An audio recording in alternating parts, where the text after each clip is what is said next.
নমস্কার বন্ধুরা, কেমন আছেন? বড়দি রান্নাঘরে সবাইকে স্বাগত। অনেক দিন পর বন্ধুরা আবার আমরা রান্নাঘরে এসেছি। আমাদের উপর দিয়ে অনেক বিপর্যয় ঘটে গেছে, এই জন্য আমরা রান্না দেখাতে পারিনি, তার জন্য আমরা দুঃখিত। আজকে আমরা বড়দি রান্নাঘরে বানাবো সোয়া চিলি। জলটা গরম হয়ে গেছে, এখন আমরা সয়াবিনগুলো দিয়ে দিচ্ছি। সয়াবিনগুলো একটু নরম হয়ে যাবে, তখন আমরা তুলে নেব। গরম জলে এগুলো সিদ্ধ করে নিয়ে ঠান্ডা জলে আবার পরিষ্কার করে ধুয়ে জল ঝরিয়ে নিয়েছি। এর মধ্যে এখন একে একে মশলাগুলো মাখিয়ে নেব। হলুদ গুঁড়ো, ধনে গুঁড়ো, জিরে গুঁড়ো, লবণ,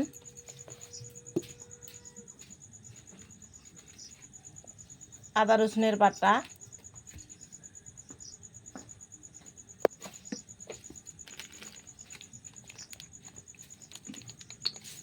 গোলমরিচের গুঁড়ো,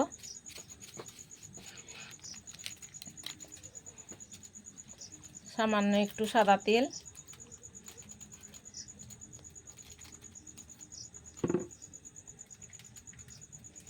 একটু লেবুর রস,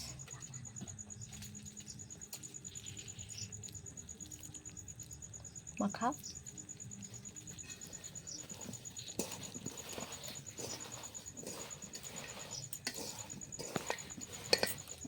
মশলাগুলো আগে আমি ভালোভাবে মাখিয়ে নিচ্ছি। মশলাটা ভালোভাবে মাখিয়ে নিচ্ছি। এখন একটু কর্নফ্লাওয়ার দিয়ে দিচ্ছি।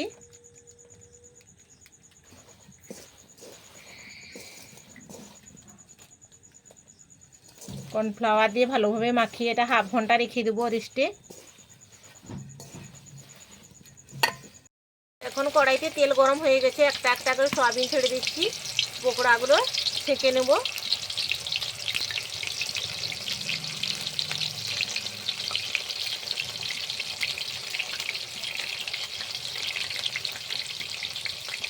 পকোড়াগুলো লাল লাল করে ভেজে নিয়েছি, এখন তুলে নিচ্ছি।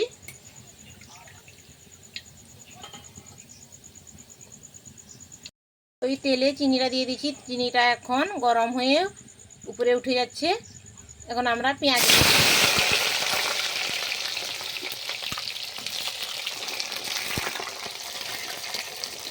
ক্যাপসিকাম, টমেটো,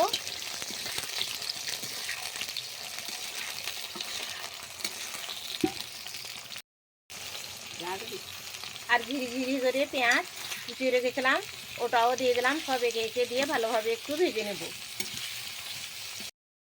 পেঁয়াজ, ক্যাপসিকাম, টমেটো একটু মজে গেছে।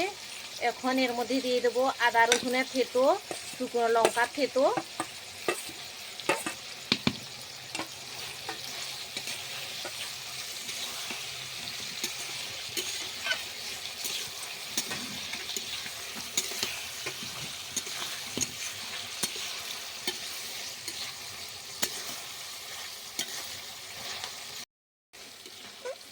এখন ভালোভাবে মশলাটা ভাজা হয়ে গেছে। এর মধ্যে একটু হলুদ দিয়ে দিচ্ছি, কাশ্মীরি লঙ্কার গুঁড়ো,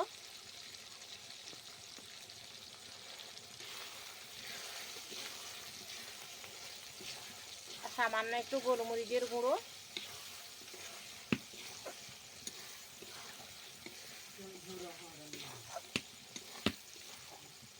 একটু ধনে গুঁড়ো। মশলাগুলো ভালোভাবে কষানো হয়ে গেছে। এখন টমেটো সস দিচ্ছি।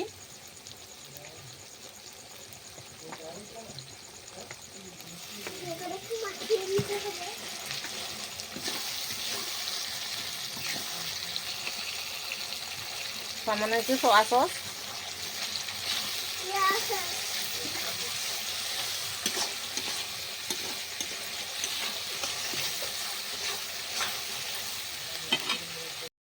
এখন আমি সব পকোড়াগুলো দিয়ে দিচ্ছি।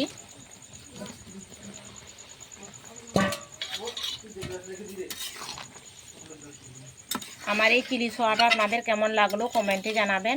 আর একটা লাইক করে দিবেন আর শেয়ার করে দিবেন। এখনও পর্যন্ত যারা আমার চ্যানেলটাকে সাবস্ক্রাইব করেনি তারা একটু সাবস্ক্রাইব করে দিবেন। এখন আমার চিলি সোয়াটা হয়ে গেছে, নামিয়ে নেব। আপনারাও এইভাবে বাড়িতে বানাবেন, খেতে খুবই ভালো লাগবে। তার সঙ্গে গরম গরম ফুলকো রুটি।